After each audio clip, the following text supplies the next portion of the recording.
online broadcast network, AFTERBUZZ TV. Over 20 million weekly downloads in over 150 countries, and your #1 source for after-show entertainment.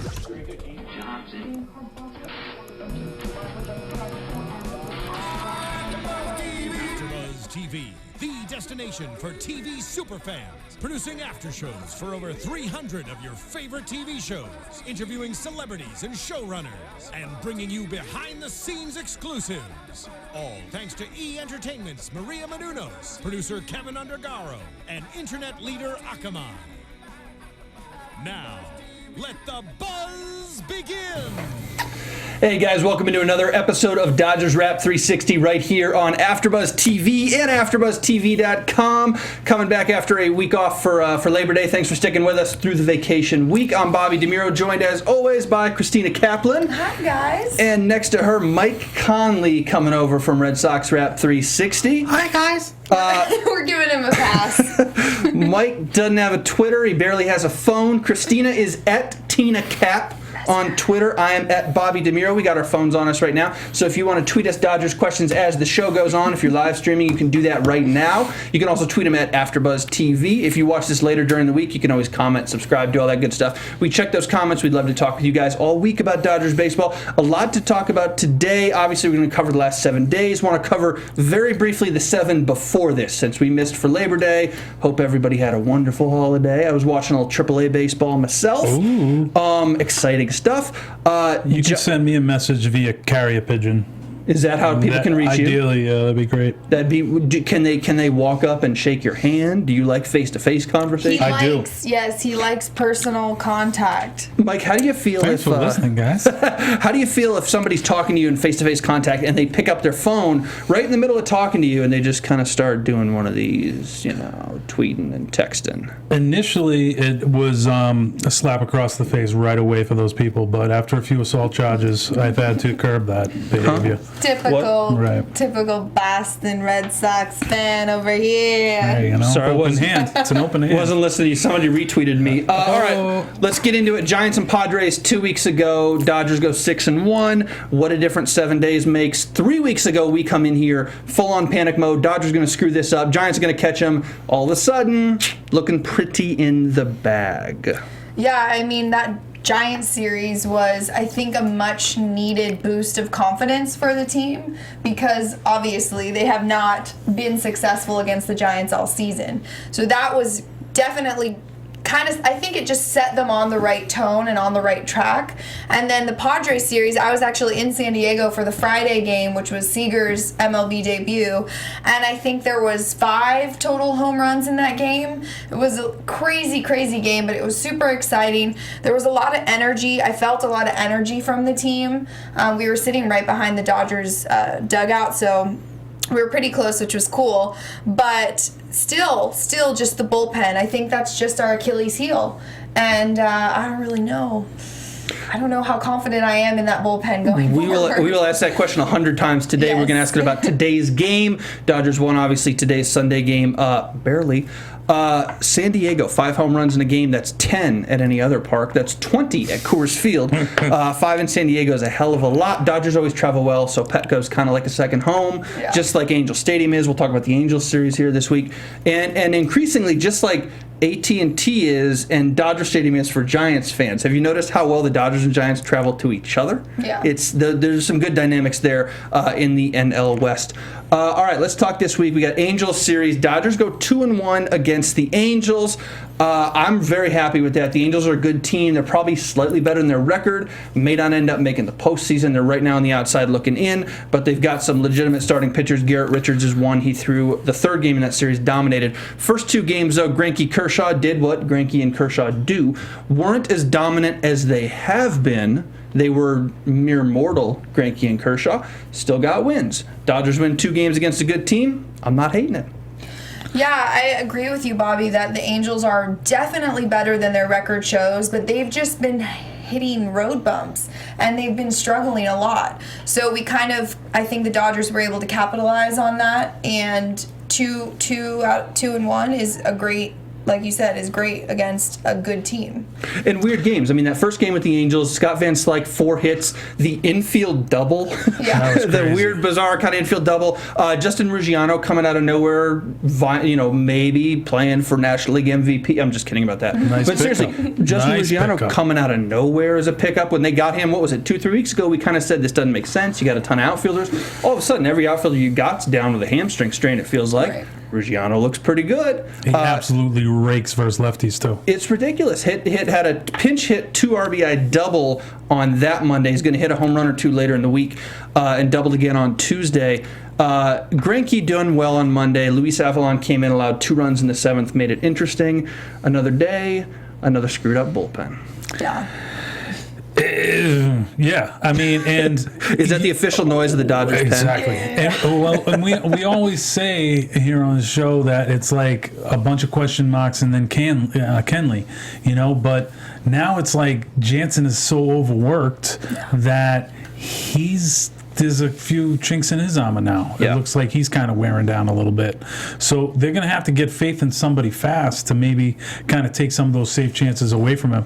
I mean, today, Greinke spins a gem and then, he gives up a 3-run bomb in the 9th. Yeah, Jansen, just to keep you interested, I guess. But And that's the thing, and I think every closer is afforded whatever the number is. It's more than one. It's 3, 4, 5, 6, maybe messed up games, blown saves, a couple dirty innings. But when you're Kenley Jansen, when you're this closer on this team, because the bullpen as a whole has been so suspect, when Jansen has his inning, has one of his 6 or whatever bad games you want to say, it magnifies because you can't have it from him. If you barely get through, Jim Johnson, Luis Avalon, Yimi Garcia, Juan Nicasio, you barely get through these guys on a daily basis. You come to Jansen, Mr. Automatic is not automatic.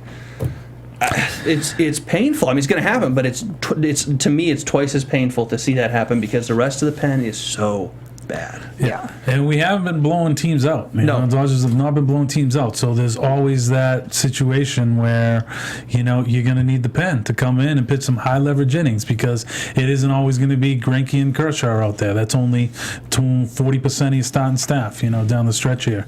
But what are you going to do in the National League Division Series in Game 3? Greinke and Kershaw are going to start 1-2, whichever way they end up going. Bolsinger, Brett Anderson, Alex Wood. What are you going to do in Game 3 when somebody goes 4 innings, gives up 3 or 4 runs, which is how quick they're going to pull somebody in the playoffs? That's playoff baseball. And then you need Yimi Garcia to go 2, Juan Nicasio to go 2. You maybe need Jansen to get a 2-inning save. Can you count on that consistently? Not right now. No. Well, the answer is just happening now. Matt Latos going to the bullpen. That's just gonna cure all that ails the Dodgers. Are they trolling people with Latos and Jim Johnson in the bullpen for a team 22 over 500 that's going to win their division? Looks like going away and is going to go into the playoffs. That's spending over $300 million this year and has Latos and Jim Johnson in the bullpen. Yeah. How do you do that? I don't mean to be too critical of these guys, but how do you do that? I've been saying it for weeks. I don't get the Latos trade. Yes, I'm happy we didn't give up a lot for him, but I still just don't see what they saw in him. And clearly, he has not proved to be a good acquisition at all by any means. He's terrible, and Jim Johnson is terrible. He's had maybe one good outing. And that's it. So your question to who goes third, Bolsinger or Anderson, both of them have been a little bit more consistent, but still they're nowhere near a Greinke Kershaw, which obviously is hard to kind of mirror. But you can't really count on them. Like you said, there could possibly be they could be in for 4 innings and then we got to pull them. And then who do you put in? And you can't count on them either. It's just a real kind of nail-biter situation for that bullpen. Yeah. And I thought Wood was a potential, stud maybe that could come in there and be a third starter for him, especially like 2 starts ago when he was sick, and then his last start he got absolutely blown up. So it's like I think he said this too in his post-game comments that was probably like 2 starts ago was probably his best start with the Dodgers, and then he just had his worst. So obviously you're not going to get the consistency that you get at the top of your rotation in the 2 studs, but you need somebody to. And Anderson has. been pretty good this year for what you thought. And you thought he was going to break down, and he still might. He's kind of due for an injury. He's still got like 3 starts left. Right? He's got Hold a chance. No, but Anderson, this is Ryu. This is where you need Ryu. You could have used him so much in that third role. Even not vintage Ryu, who was so good at times, but even just an average Ryu. Woods a 4, Anderson is a 4, Woods a 5. That would have been a decent rotation. 4 lefties, maybe you would have done it a little bit differently. It's sad. I miss Hyunjin. Well, he's we'll see what happens next year. Because shoulder injuries are a little bit different than elbow injuries, and we'll see how he recovers.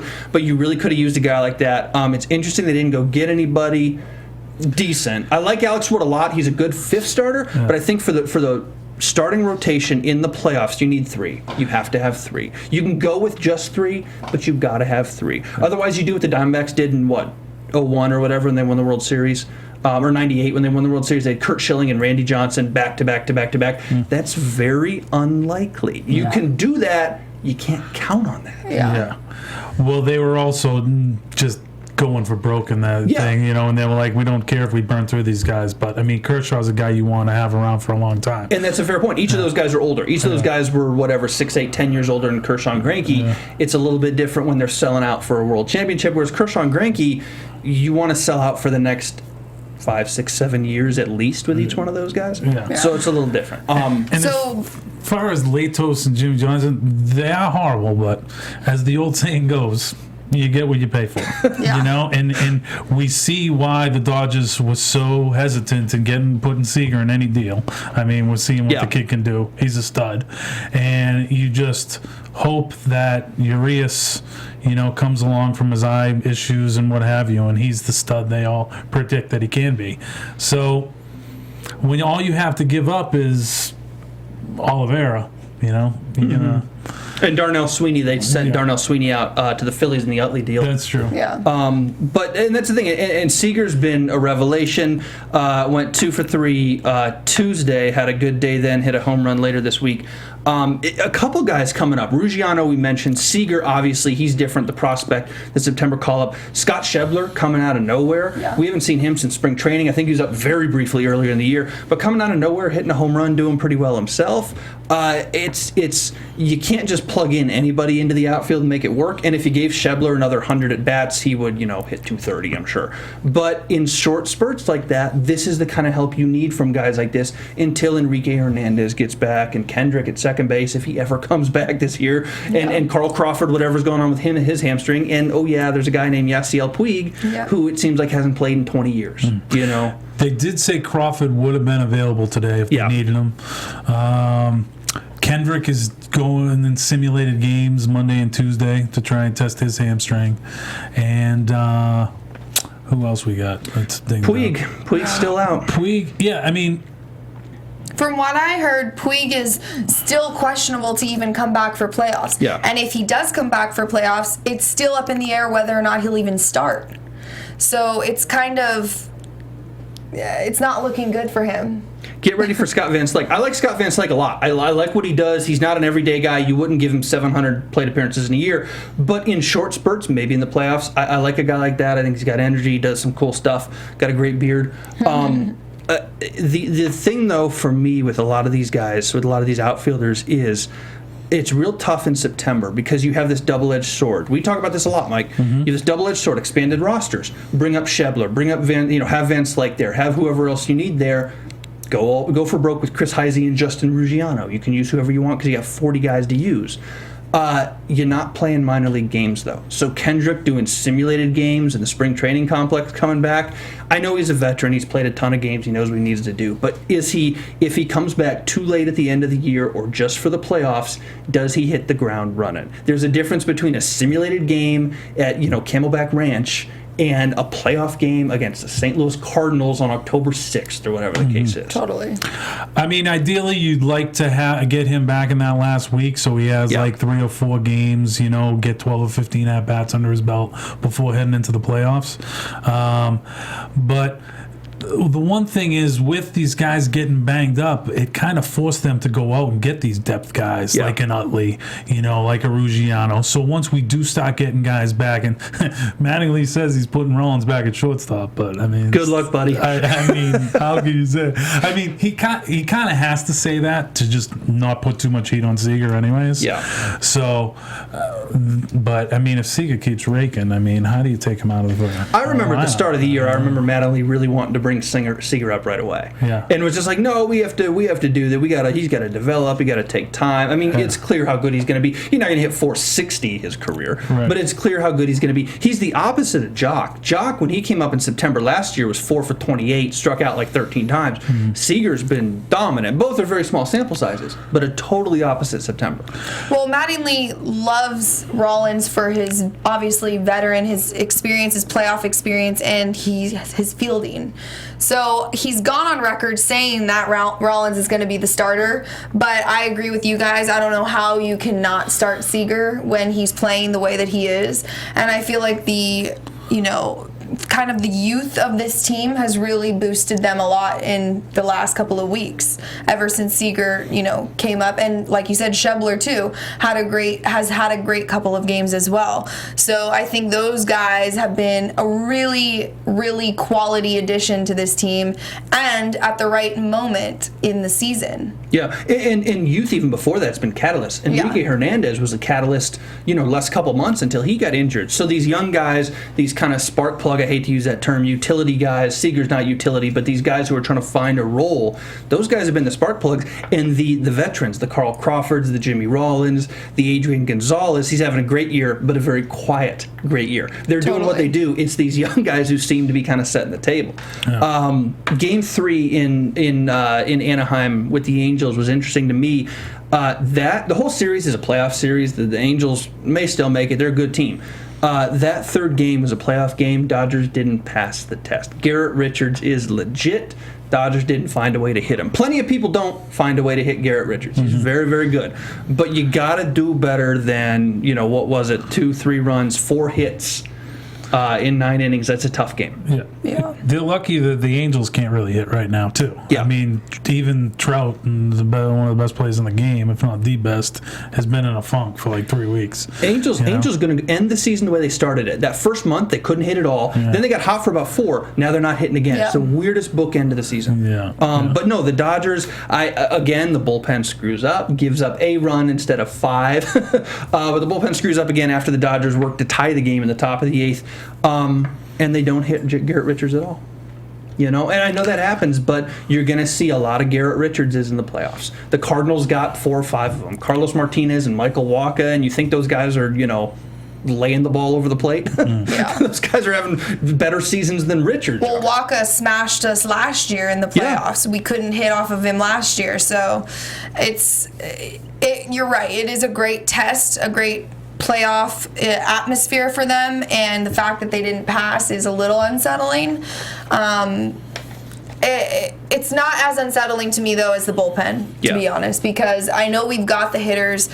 Maybe it's a mental thing, I don't know, but the bullpen is something that we really I don't think these guys can get any better. So that's what's scary to me. And it's the bigger test for that whole series. You won 2 out of 3 on the road against a plus 500 team.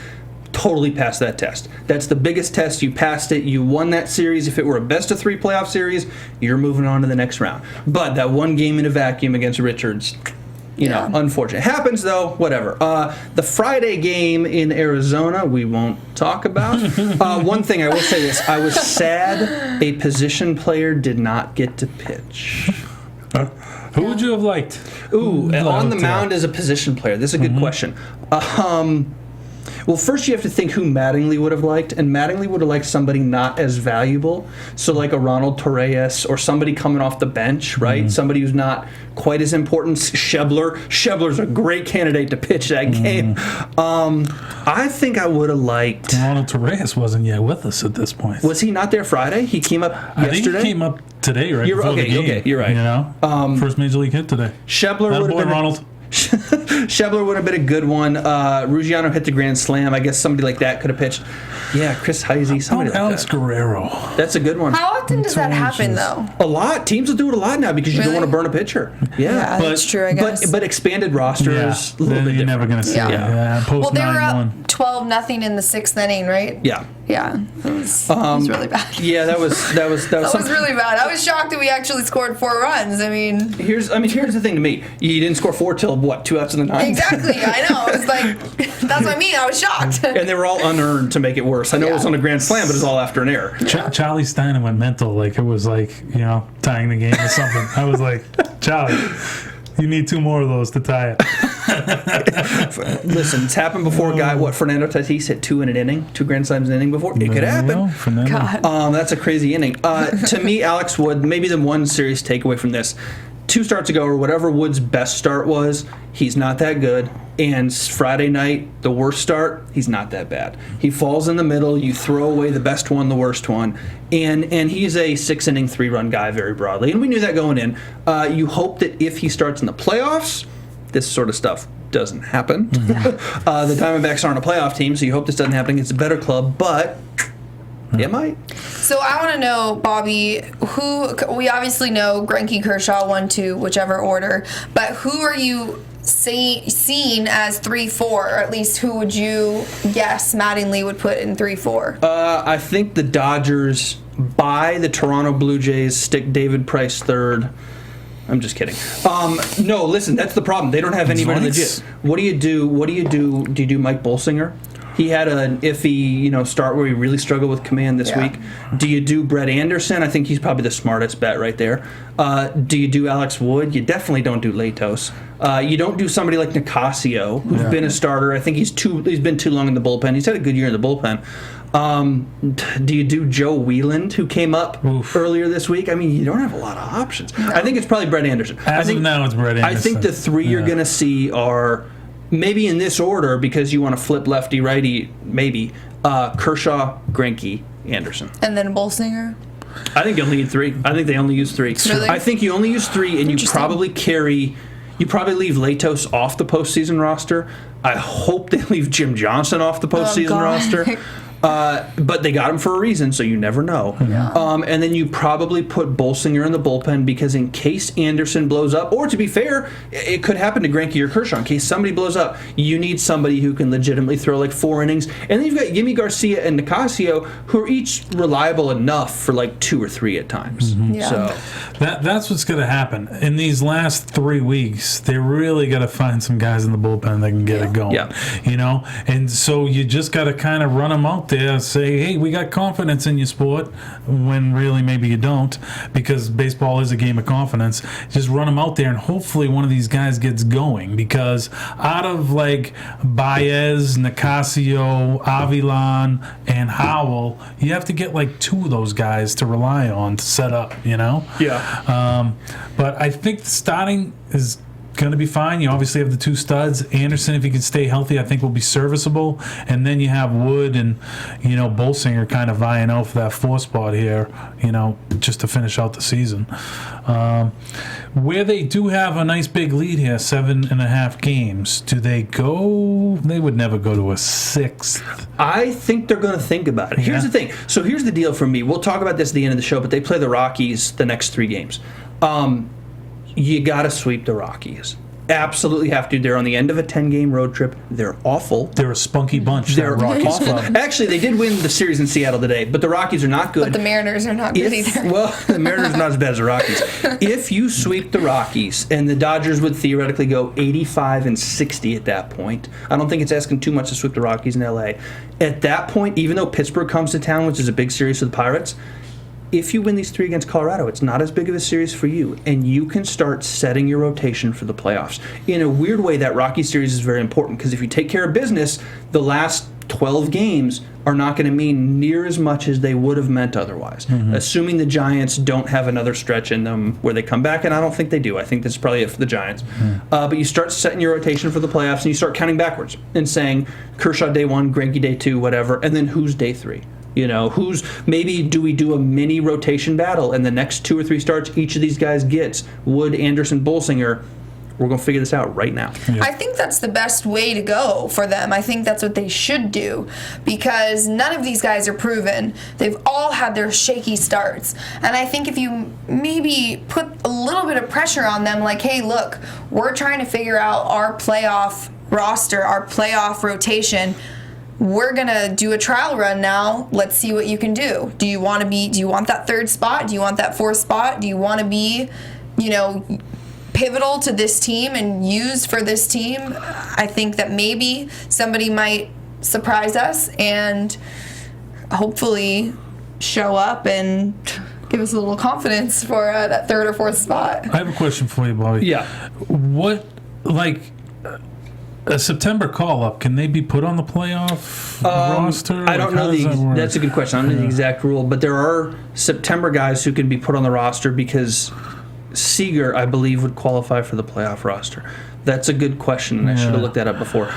It also depends on guys you trade. I think the rules with guys you trade. If you acquire a guy, the Dodgers, this is a piece of news for folks who probably missed it, the Dodgers traded Darwin Barney to the Blue Jays today. I don't believe How could you miss that, people? I don't believe Darwin Barney can be on the Blue Jays playoff roster because he's been traded after August 31st, Gotcha, yeah. after the waiver trade deadline. That sounds as right. far as call-ups, I believe you can, but we should probably check that for next week. That's a great question. Yeah. But and you're talking about auditioning, Christina, and the audition for me on Saturday, Bull Singers audition, not good. Didn't go well.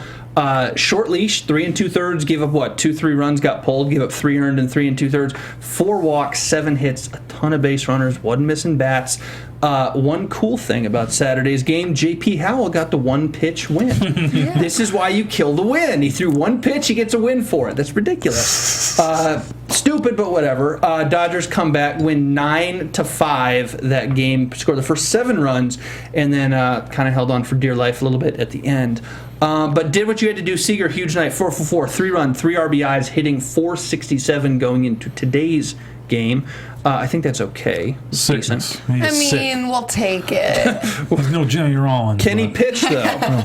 Can he pitch? No, that's the real question. And then today, let's get into today's game, and then we got a ton of questions for you guys. We've kind of already gone through some of them. But today's game, Dodgers win 4-3. Zach Greinke threw 8 scoreless. And then the 9th happened. And we've kind of touched on this. This is Kenley Jansen. When he has a blow-up day, it's magnified because the rest of the bullpen has had a blow-up season. Yeah. So his blow-up day was today, gives up a couple hits and a walk. One of those hits is a 3-run bomb to Jared Saltalamacchia, who was literally out of a job earlier this year, and the Diamondbacks took a chance on him. So good on him, I guess. But the Dodgers still win. All that matters is the win. Tell me, all that matters is the win. It is. That's not true. I wish I could tell you that, but it's kind of like today's game was kind of like a microcosm of the Dodgers series. Yeah. I mean, season. Greinke absolutely lights out filthy like he usually is for 8 innings, and then has to turn it over to the bullpen, and it's just like a nightmare watching it. And like even when he got a couple guys out, okay, they put runners on, it's like, oh, and then all of a sudden it's 4-3. It's like, say Greinke gets his pitch count up, and you have to bring in somebody in the 8th. It's like, who is it? We have nobody right now that has proven that. You're gonna have to. Mattingly's gonna have to match up and pitch like 3 pitches in 1 inning. He's just gonna have to keep doing it, which you can get away when you have a 40-man roster in September. But come October, you're not gonna have that luxury. So And that sound that you made is exactly how I feel every time one of these guys from the bullpen hits the mound, because you're kind of like, ooh, just waiting for the other shoe to drop, waiting for them to just get blown up because it's happened so much. And I mean, can Greinke and Kershaw just pitch all 9 innings? I'm glad you mentioned that because I think they're going to go with the Madison Bumgarner model from last year. Greinke and Kershaw saw that like we all did, and I think we're lying to ourselves if the Dodgers have not implicitly or explicitly had the conversation with them. We're going to go a little bit lighter with you at the end of the year. I know Greinke went 8 today. Kershaw's last start was 7, I believe, which for him is a light day. Well, he starts tomorrow, right? And he starts tomorrow again. So if he goes, so watch this tomorrow. If they get ahead on the Rockies, 6-0 or something, watch them pull him after 6, and they'll try to lighten him up a little bit here. They got to get up by enough runs. Yeah. But they'll try to lighten them up a little bit here because in the playoffs, I think they're going to go full on Bumgarner. And they're going to say, you two are going to throw 150 pitches every game. We're going to get everything we can out of you, and whatever's left is left. Yeah. And at that point, to me, if Kershaw goes 8 1/3 and 140 pitches in a hypothetical game, and the bullpen comes in and blows it at that point, what more do you do? Totally. You know? The thing is those guys are gonna go kicking and screaming as far as like weaning them down, because they repeatedly say they pitch their best when they're on their regular rest, and they're out there every 5th day, you know. So it's gonna take some doing to get those guys not to be out there. You could still do, this can sound weird, but you could still do a 5-man, 6-man rotation. So have 5 slots. So Kershaw and Greinke are in the same slots, but in those other 3 slots, mix in guys. Yeah. You know, mix in, I don't know, Ian Thomas. Who cares? Mix in Whelan, mix in Bolsinger and Wood, and kind of mix and match guys there. Yeah. So you could still give Greinke and Kershaw the normal rest for them, but audition everybody else. But yeah, I think they're going to go full on Madison Bumgarner. They have to sell out. The pressure's on Kershaw. It's a dumb conversation. I hate having the conversation. The people, well, Kershaw sucks in the playoffs. Yeah. Small sample size, incredible pitcher. You know, if he does it again this year, that'd be unfortunate. It doesn't define him, but that conversation has taken so much hold in baseball. I think you're lying to yourselves if you say the Dodgers don't feel it on some level. Yeah. You know. The one thing is Baumgartner has proven it in the postseason. So for him to just go that extra mile and also come out of the pen, that seems like a logical next step for somebody that's had the success of the postseason. Whereas Kershaw, we still need to see it. You know, I mean, he hasn't been the same pitcher the last couple postseasons as he was in the past couple regular seasons. So before we get ahead of ourselves and saying he's going to come out into the pen in a Game 7 or anything like that, let's see how he does in Game 1 and 4, you know? Well, would you say that this year's team is better than last year's team?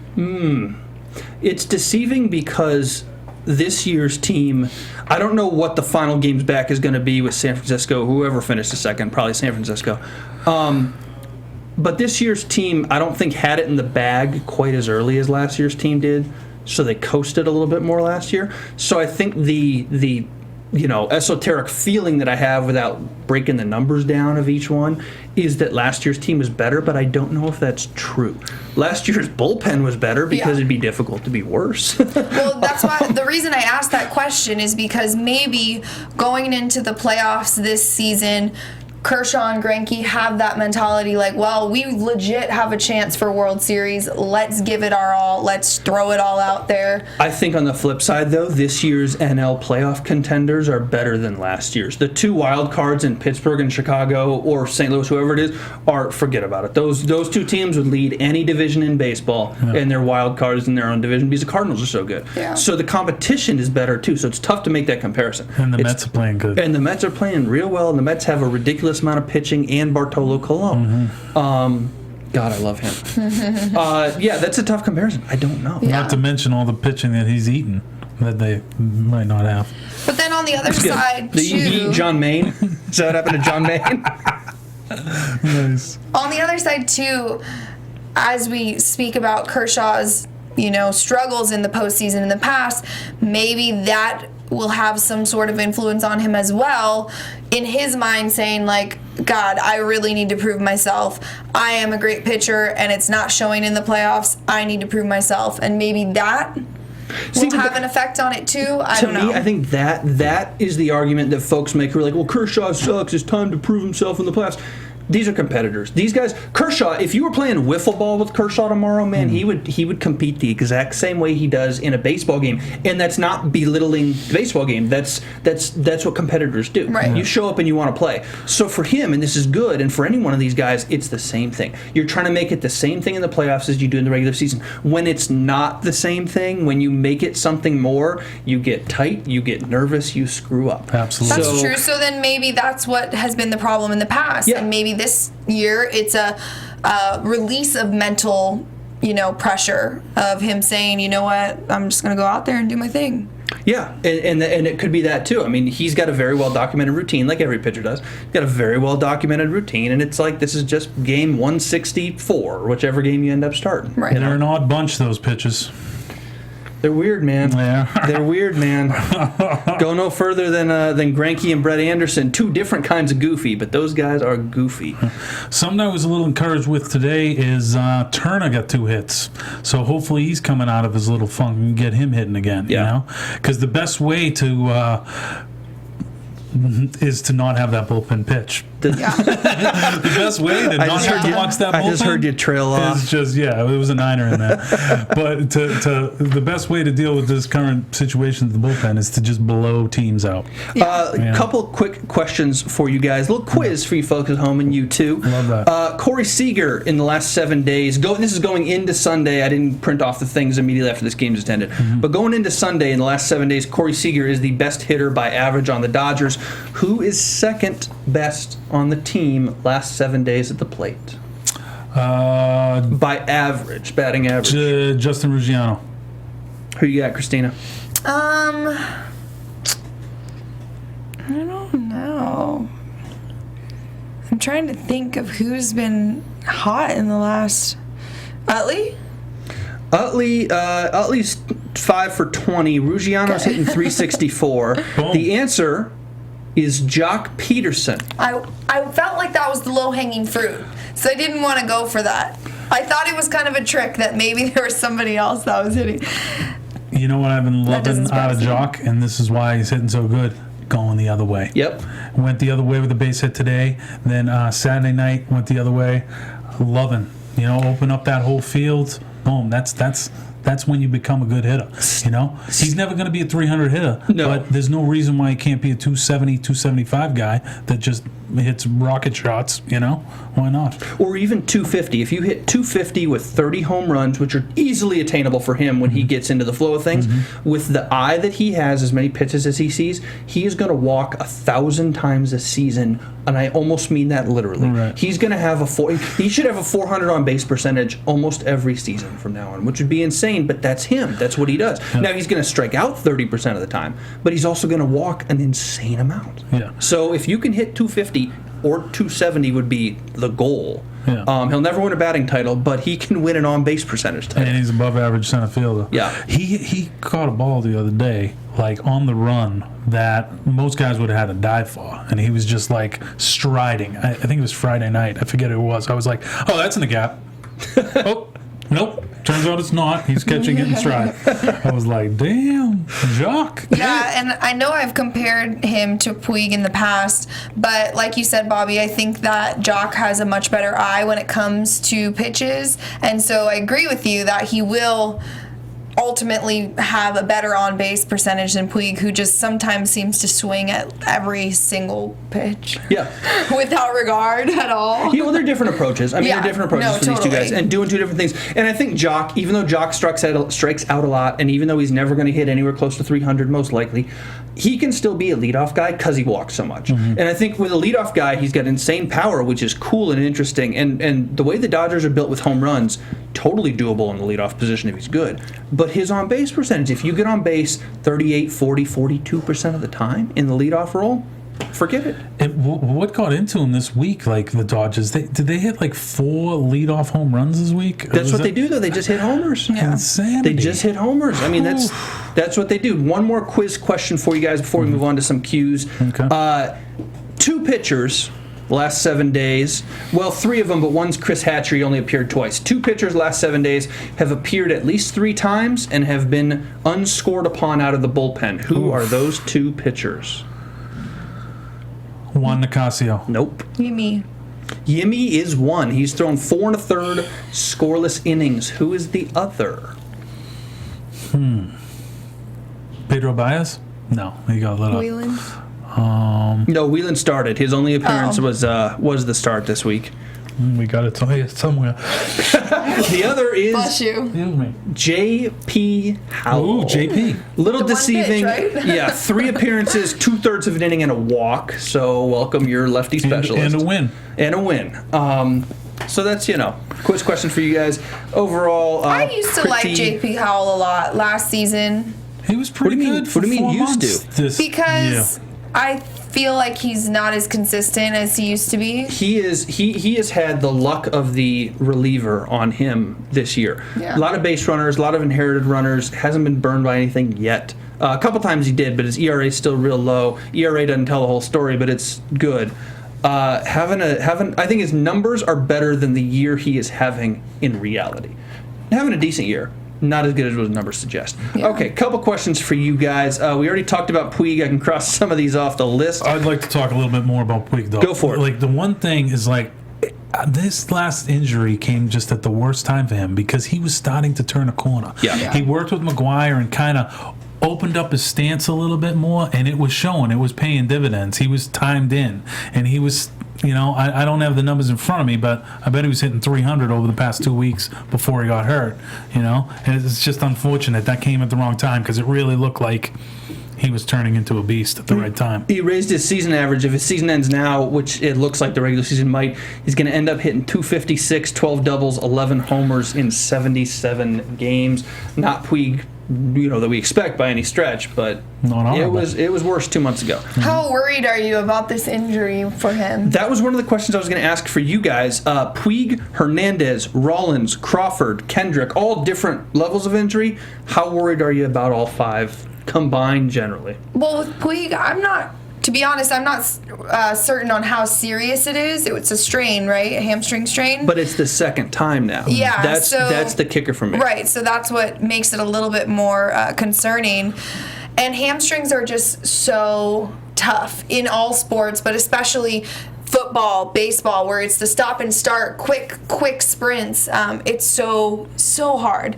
So for me, I don't even know. I don't know. Sorry, basketball players. Well, It's just not as common in basketball. Don't you agree? Yeah, I guess more groin injuries. I just don't know. I can't be confident that he'll play in the playoffs, to be honest. I don't think he'll be ready. I think you plan without him. You plan to be without him. Yeah. You maybe plan to be without Kendrick until you see what he can do in simulated games the next couple weeks. I know it's pretty far out. We're still 2.5 weeks out. It's probably too far to have that conversation. Yeah. But just in the back of your head, you got to start making these plans. Luckily, we have 23 outfielders on the roster. Yeah, so that's true. And actively trading for more. Of all of them, though, I think Hernandez is the one that I am most anticipating on his return. What exactly is wrong with him? His is a hamstring too. He is? Okay. Yeah. Crap. His is a hamstring too. Yeah, he was just such... you mentioned earlier a utility guy. He literally can play any position. And he was so... I don't even know what the word I'm trying to say right now. He was just very beneficial to the lineup and to that... everything all over. He was just a great addition. Yeah, he was clutch. I mean, his versatility was exactly. It was just definitely needed, because before they got Utley and Kendrick went down, he filled in there. Then they get Utley and Jock can't hit, so they put him in center field. So it's just, he was their best hitter there for like a 3-week stretch before he got hurt. So that's the National League. Greinke for Cy Young, Kershaw for Cy Young, or somebody else? I vote Greinke. I mean, Kershaw's a 3-time winner. It's almost expected of him. You're expecting him to have a Cy Young year every year. But Greinke I feel like, has been way better. Way better. He's had an unreal season and has been so consistent and so clutch throughout that I feel like he deserves it more than anyone else. I can't really think of anyone else in the league that kind of holds a candle to them. Well, Bartolo Colon, obviously. They're both so consistent, and that's something that is so important, obviously, in a starting pitcher. And both of them went on real stretches with no hits, or scoreless innings. Scoreless innings. I gotta agree with you. I gotta go Greinke. I mean, I know you don't like wins, but he's 17-3, which is a filthy record, and he's after today his ERA is 1.61, which is best in the bigs. I was going to actually agree with you on the wins until you took a shot at me. In May and June, when the Dodgers are scoring about a run per start for Greinke for 8 straight starts there, if they had been scoring like a normal ball club, he'd be 23-3 right now, or might have lost a loss on there, be 23-2 or something. That's ridiculous. Wins do not tell the whole story. But if you're going to talk about somebody who could have been like 23-2 with just a normal average amount of run support, Greinke's having a special year. Seager versus Peterson. Is this right now what we are seeing, how a September call-up should go? Best case scenario, great stuff. Does Seager open the season in the bigs next year? I think so. I think I take that back. I don't want to say I 100% think so because, like you mentioned too a bunch of times, Bobby, that we have a small sample size. I would like to see what he does with the rest of the season, and hopefully if he can be on the playoff roster, what he can do in the playoffs when it's big boy baseball now, but that's big man baseball in the playoffs. And so it'll be really telling to see what he does in the postseason. And I think that determines whether or not he is on the starting squad next season. Yeah, I think that it really kind of depends on what he does in the playoffs. If he falters, maybe they do start him out in AAA next year and not start his clock until June, you know? I mean, I know GMs kind of like to do that, but like with Chris Bryant this year. But his clock starts. When you come up, your clock starts. So his clock has already started. Bryant was different because he hadn't been up yet. Oh, even if September call-up? Yeah, so his clock starts. His service time has started. Oh, then have him in the bigs. It depends, though, on who you get as a free agent if you go get anybody as a shortstop next year. I don't believe Jimmy Rollins is going to come back. He shouldn't come back. I hope he doesn't come back. Mm-hmm. And I'm sure there's a team that takes him. Maybe Oakland's a spot. Oakland had a terrible situation at shortstop with Marcus Semien. Dude's made 300 errors this year. Mm-hmm. Maybe Jimmy Rollins goes home, finishes his career in a rebuilding mode, and he's the veteran they build around. Shouldn't be back in L.A. But it depends if you go get a veteran or if you just say, you know what, 150 games, Seager, it's yours. Yeah. I'd be happy either way, depending on who the veteran is, but I guess we'll see. Trades. Dodgers trade Darwin Barney today. Yes, he is still alive. He's going to Toronto. Daniel Coulomb goes to the A's. What the hell are the Dodgers doing trading a relief pitcher? Clearly, the Dodgers don't know what they're doing in the pitching realm at all, aside from Greinke and Kershaw, which I don't think it really matters what they do because they're going to go out and perform no matter what. So the Dodgers they have no say really. I thought they liked Coulomb. Coulomb, I believe, is a Texas Tech guy. He's a little lefty situational guy. And I know you got J.P. Howell, but you've already given up Paco Rodriguez, your other lefty situational guy. And I thought they really liked Coulomb. They had him up last year. He was nasty for a short time, and then he kind of struggled. But I don't understand giving him up, and I don't understand giving him up now. But hey, we said that about Justin Ruggiano, and look what's going on. We said that about, Chase Utley, and he has been really needed because Kendrick got injured. So we may not know everything. And those guys, once you do get your guys back and those guys become bench players, now you're, kind of coming up with veterans in those pinch hitting roles, and that's really key. And that I think is the biggest case to start Seager throughout the season and in the playoffs. Two things. You want Seager to have at bats. That's what Jock needed last year. In his September call-up, you need young guys to see the ball every time. If they go into a historic, 0 for 30, sit them down. But you need them to have at-bats because they're not used to it like veterans are at this level. Mm-hmm. Jimmy Rollins, he can bat in the eighth every day. He can come up when you need a sacrifice fly with a guy on third with less than 2 outs in a tie game in the playoffs. That's a Jimmy Rollins situation. That may not be a Corey Seager situation. Mm-hmm. So I do like him on the bench. Last question, last focus, I guess. Upcoming for the Dodgers. Here's the rest of the season. 3 at home versus Colorado. 3 at home versus the Pirates. 4 at home versus the Diamondbacks. 3 on the road at Colorado, 4 on the road at San Francisco, and they finish with 3 at home against the Padres. What are you looking forward to this week? Rockies and Pirates at Dodger Stadium. Go.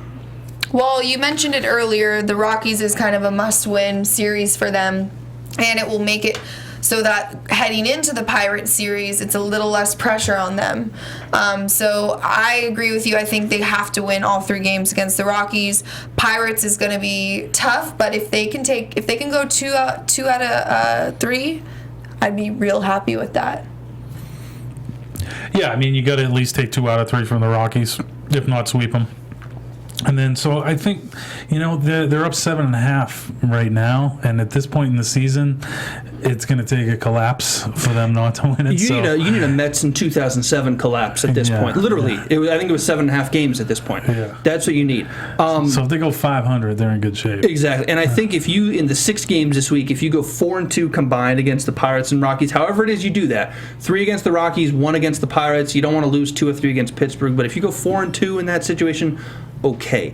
To me, and I know this sounds crazy, and it's not just because I like the Rockies that I'm saying this, but that's part of it. Oh, boy. The Rockies series is one of the most underrated, important series of the year in this way. The rotation setting that we talked about. If you sweep the Rockies, you put that much more ground ahead, you can set your rotation. The other thing is this. The Pirates are going to come in playing their faces off because the Pirates are playing for, as far as they're concerned, they're playing for their lives right now. They're going to make the playoffs. They're obviously a wild card. They want that division, and they have a shot at that division in the Central. They're going to be playing like gangbusters. If you take 2 out of 3 from the Rockies or 1 out of 3 and the pressure is on you and you feel bad about yourselves, the Pirates are coming in with a playoff atmosphere. If you sweep the Rockies, you don't have to play their game for 3 games at Dodger Stadium. And I know that sounds kind of weird, but you don't have to play into their sense of urgency because you've done your job the first 3 before that, and you can play your game, and if you take 1 or 2, great, you're going on to the next series. You get 4 against Arizona, you can eat wins there. Yeah, I think it'll be a good series for some of the young guys that are coming up here this season and stuff to get that kind of playoff atmosphere going, before the actual playoffs come. We might see the Pirates again in Dodger Stadium in 2 or 3 weeks. This is true. And they are tough. They are tough. I guess that's about it. Any more takeaways from you guys? I cannot wait for this Rockies series. I cannot wait to recap Rockies games next week. Man, He's going to have more Rockies knowledge than Dodgers next week. We're going to talk so much about Jorge De La Rosa. I cannot even wait. No, seriously, last things on the Dodgers. Last couple weeks of the season, playoffs, whatever. Final thoughts? I'm excited. I'm going to the game tomorrow, possibly Tuesday. Yeah, bring it on. So it'll be nice to see Kershaw start tomorrow and see it up close and personal. I haven't seen him start all season. I've only been to a couple games, so I'm excited for that. I think that it's a important time in the back end of the season, and I'm hoping that the Dodgers can stay on this hot trend and head into the playoffs with positive start. I don't even know what Absolutely, yeah. I mean, gotta get healthy here over the next couple of weeks, so that adds to your depth, and try and find some arms out of the bullpen that you can trust, and a 3rd starter and maybe a 4th starter emerge. That's what we're hoping for these next 3 weeks. So we shall see. Dodgers are 82-60. 7 of the next 10 are against sub-500 NL West teams in LA, between the Rockies and Diamondbacks, with the Pirates sandwiched in between. I think at the end of that Arizona series, the Dodgers need to have at least 88 wins and really probably 89 or 90 in a best case. Eat wins against the Rockies, eat wins against the D-backs, do whatever you do against the Pirates, and you're relatively home easy for the last 10 days before the playoffs. That's it, man. That'll do it for us, guys. Thank you very much. We'll be here next week talking Dodgers Wrap 360. And no, but seriously, go Rockies. That's it this week on AfterBuzz. Hit subscribe if you haven't already. Mike is not on Twitter. Forget about him. Christina is at Tina Cap on Twitter. I am at Bobby DeMuro. We'll see you guys in 7 days for more Dodgers Wrap 360. Have a great week, guys. From executive producers Maria Menounos, Kevin Undergaro, Phil Svitek, and the entire AfterBuzz TV staff, we would like to thank you for listening to the AfterBuzz TV network. To watch or listen to other after shows and post comments or questions, be sure to visit AfterBuzzTV.com. I'm Sir Richard Wentworth, and this has been a presentation of AfterBuzz TV. Buzz you later. The views expressed herein are those of the hosts only and do not necessarily reflect the views of AfterBuzz TV or its owners or principals.